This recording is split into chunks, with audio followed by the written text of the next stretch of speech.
সবাইকে স্বাগত। আপনারা যারা পরীক্ষা দিবেন আপনাদের পরীক্ষাটি লিখিত হবে। লিখিত পরীক্ষাটা কি এটা আগে আপনাকে বুঝতে হবে। কোন কোন বিষয় কোন কোন টপিক থেকে প্রশ্ন আসে সেটা আগে বুঝতে হবে। যেমন সন্ধি বিচ্ছেদ, অর্থসহ বাক্য রচনা করুন, তারপরে এক কথায় প্রকাশ, বিপরীত শব্দ, ইংরেজি থেকে ট্রান্সলেট, ভয়েস অথবা প্রিপোজিশন থেকে থাকবে প্রশ্ন, তারপরে শর্ট করে একটি 5 নম্বরের প্যারাগ্রাফ থাকবে, তারপরে গণিত অংশ, সর্বশেষ সাধারণ জ্ঞান থাকবে। এতটুকু যদি আপনি বুঝতে পারেন তাহলে লিখিত পরীক্ষা আপনার পাস করা একদম ইজি। ঠিক আছে, আপনি পরীক্ষায় পাস করতে পারবেন। আর আজকে আমি যে প্রশ্ন প্যাটার্নটি নিয়ে এসেছি, ইনশাল্লাহ এই প্যাটার্ন থেকে 20 থেকে 25 নাম্বার অনায়াসে আপনি কমন পাবেন। শুধু ধৈর্য সহকারে সম্পূর্ণ ভিডিওটা দেখলে আপনি পরীক্ষায় পাস করতে পারবেন।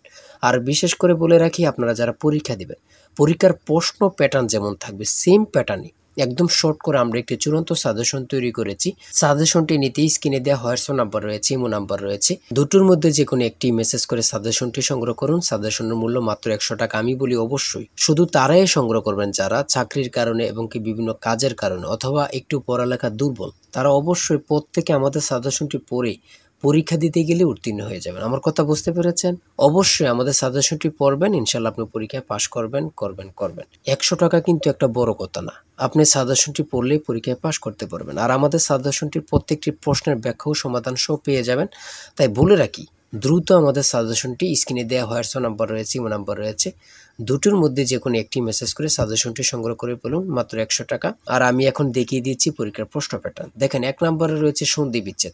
এখানে 5টা সন্ধি বিচ্ছেদ থাকবে। যদি আপনি পারেন 5টার জন্য 5 নাম্বার দেওয়া হবে। আপনাকে আগে বুঝতে হবে পরীক্ষায় কোন কোন টপিক থেকে প্রশ্নগুলো আসে, কোন কোন বিষয় থেকে প্রশ্ন আসে। মনোযোগ সহকারে সম্পূর্ণ ভিডিওটা দেখেন। এখানে রয়েছে সন্ধি বিচ্ছেদ। এখানে সন্ধি বিচ্ছেদ থেকে প্রশ্ন থাকবে। ঠিক আছে, আপনি যদি পারেন তার জন্য 5টার জন্য 5 নাম্বার পেয়ে যাবেন। তারপরে রয়েছে অর্থসহ বাক্য রচনা করুন। অর্থসহ বাক্য রচনা করুন, এখানে 5টা দেয়া থাকবে। 5টার জন্য 5 নাম্বার আপনাকে দিবে। ঠিক আছে, প্রত্যেকটা প্রশ্নের জন্য 1 নাম্বার করে আপনি পেয়ে যাবেন। তারপরে 3 নম্বরে রয়েছে এক কথায় প্রকাশ করুন। এক কথায় প্রকাশ করুন, এখানে 5টা থাকবে। 5টার জন্য 5 নাম্বার। বুঝেন কিন্তু আপনারা এখান থেকে প্রশ্ন ওখান থেকে প্রশ্ন না খোঁজে আমাদের সাজেশনটি পড়েন। একদম সুন্দরভাবে গোছানো একটি সাজেশন। পরীক্ষার প্রশ্ন প্যাটার্ন যেমন থাকবে সেম প্যাটার্নে আমরা সাজেশন উল্লেখ করেছি। ইনশাল্লাহ আমাদের সাজেশনটি পড়লেই যথেষ্ট। পরে 4 নম্বরে রয়েছে শুদ্ধ করে লিখুন। শুদ্ধ করে লিখুন, এখানে অশুদ্ধ দেয়া আছে, এগুলো শুদ্ধ করে লিখবেন। এখানে 5টা থাকবে। 5টার জন্য আপনাকে 5 নাম্বার দেয়া হবে। তারপরে 5 নম্বরে রয়েছে বাংলাদেশের আর্থ-সামাজিক উন্নয়নে তরুণ উদ্যোক্তার ভূমিকা আলোচনা করো। অর্থাৎ অনুচ্ছেদের মতনে আপনারা লিখবেন একদম শর্ট করে।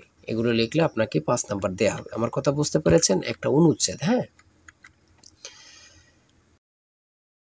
তারপরে 6 নম্বরে রয়েছে fill in the blanks with appropriate preposition। Preposition থেকে এখানে 5টা প্রশ্ন থাকবে। 5টার জন্য আপনাকে 5 নাম্বার দেওয়া হবে। প্রত্যেকটি প্রশ্নের জন্য 1 নাম্বার করে। তারপরে 7 নম্বরে রয়েছে transform the following sentence as directed. ঠিক আছে, এখানে 5টা থাকবে। 5টার জন্য আপনাকে 5 নাম্বার দেওয়া হবে।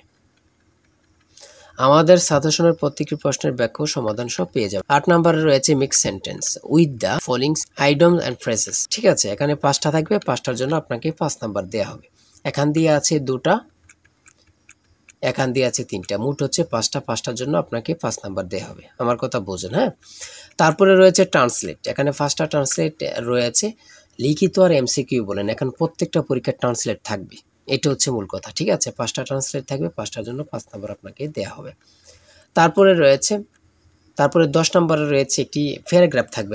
এখানে তো ইমেল রয়েছে, ইমেল থাকবে না আপনাদের জন্য। একদম শর্ট করে একটি প্যারাগ্রাফ থাকবে। যেমন এখানে থাকতে পারে সোশ্যাল মিডিয়া অথবা ইন্টারনেট, ফেসবুক, এমন একটি শর্ট করে প্যারাগ্রাফ লিখবেন, আপনাদেরকে 5 নাম্বার দেওয়া হবে। আর আমাদের সাজেশনে কিন্তু এগুলো উল্লেখ রয়েছে। ঠিক আছে, তারপরে রয়েছে 11 নম্বরে রয়েছে একটি বৃত্তের ফরিদু বেসর অনুপাত কী ধরনের সংখ্যা। ঠিক আছে, এখানে উত্তরটা দেওয়া আছে। তারপরে রয়েছে খ নম্বরে একটি সমদ্বিবাহু সমকোণী ত্রিভুজের দৈর্ঘ্য 5 মিটার হলে ত্রিভুজটির অতিভুজের দৈর্ঘ্য কত, এখানে সমাধান দেওয়া আছে। ঠিক আছে, তারপরে গ নাম্বার রয়েছে যে কোনো চতুর্ভুজের কর্ণদ্বয়ের সমষ্টি তার পরিসীমা অপেক্ষা কি, এখানে সমাধান দেওয়া আছে।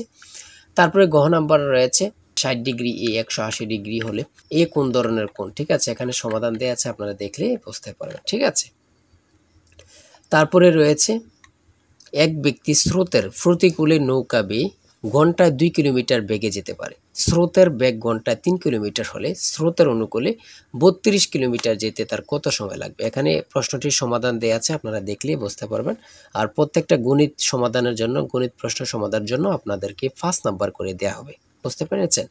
তারপরে 13 নম্বরে রয়েছে টাকায় 10টি দরে কলম ক্রয় করে টাকায় 8টি দরে বিক্রয় করলে শতকরা কত লাভ বা ক্ষতি হবে? হ্যাঁ, এখানে সমাধান দেয়া আছে, আপনারা দেখলেই বুঝতে পারবেন। তারপরে মান নির্ণয়ের থেকে একটি অঙ্ক দিয়েছে a - b = 5 এবং ab = 15 হলে a³ - b³ এর মান কত? এখানে সমাধান দেয়া আছে, আপনারা পারলে 5 নাম্বার আপনাদেরকে দেয়া হবে।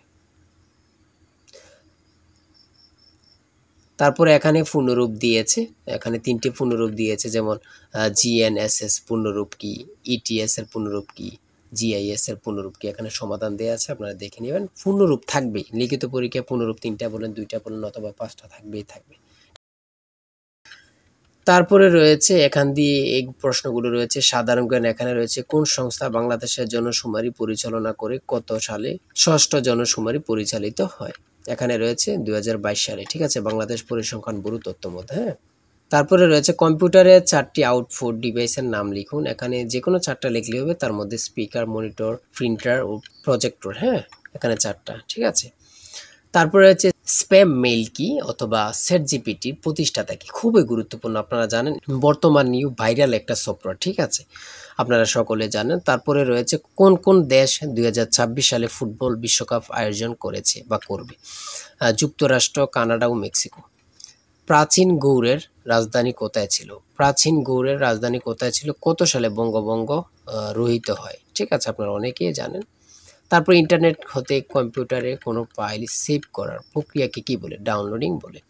জুলাই গণ অভ্যুত্থান অধিদপ্তরের কাজ কি কি? ছাত্র জনতার অভ্যুত্থানের ইতিহাস সংরক্ষণ, নিহতদের পরিবার ও আহতদের পুনর্বাসন। ঠিক আছে, বাংলাদেশে পল্লী উন্নয়ন একাডেমি এর প্রতিষ্ঠাতা কি এবং এটি কোথায় অবস্থিত? হ্যাঁ, তারপরে সর্বশেষ যে প্রশ্নটি রয়েছে বাংলাদেশের সমুদ্র বন্দরগুলোর নাম লিখুন। যেমন আমরা জানি 4টা সমুদ্র বন্দর রয়েছে, যথা চট্টগ্রাম, মোংলা, পায়রা ও মাতারবাড়ি। ঠিক আছে, আর আপনারা যারা সাজেশন নিতে চাচ্ছেন, এই যে স্ক্রিনে দেওয়া এই নাম্বারে হোয়াটসঅ্যাপ ইমো আছে, যে কোনো একটাই মেসেজ করে সাজেশনটি সংগ্রহ করবেন। আর আজকের ভিডিও এই পর্যন্তই। সবাই ভালো থাকবেন, সুস্থ থাকবেন। আর হ্যাঁ, আমাদের চ্যানেলটি সাবস্ক্রাইব ও পেজটি ফলো দিয়ে রাখলে নতুন নতুন ভিডিও আপলোড দেওয়ার সাথে সাথে চলে যাবে আপনার কাছে নোটিফিকেশন। আর আপনারা পরীক্ষা দেবেন, পরীক্ষার প্রশ্ন সমাধান, রেজাল্ট কখন দিবে এবং কি কারা কারা চাকরি পাবে, এ সম্পর্কে আমরা সবার আগে ভিডিও আপলোড দিয়ে রাখি। আপনি যদি আমাদের চ্যানেলটি সাবস্ক্রাইব ও পেজটি ফলো দিয়ে রাখেন, সাথে সাথে চলে যাবে আপনার কাছে নোটিফিকেশন। সবাই ভালো থাকবেন, সুস্থ থাকবেন। আজকের ভিডিও এই পর্যন্ত। আল্লাহ হাফেজ।